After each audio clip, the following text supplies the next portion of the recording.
ઘોઘાના મોક્ષ મંદિરની ખુલ્લી જગ્યામાં જાહેરમાં જુગાર રમતા 4 ઈસમોને પોલીસે ઝડપી લીધા। ઘોઘા રોડ પોલીસ મથકનો સ્ટાફ પેટ્રોલિંગમાં હતો તે વેળાએ બાતમી મળી હતી કે રૂવાના મુખ્ય મંદિરની ખુલ્લી જગ્યામાં અમુક ઈસમો જાહેરમાં જુગાર રમી રહ્યા છે।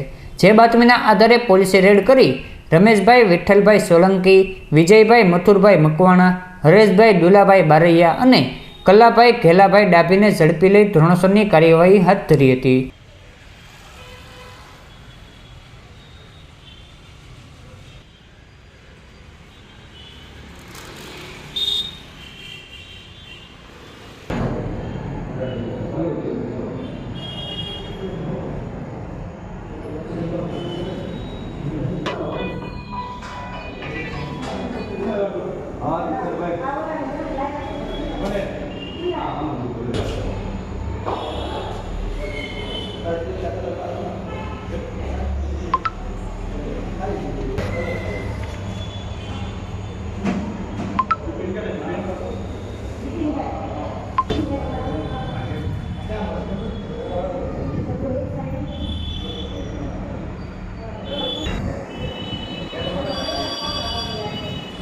થઈ ગયું ફોન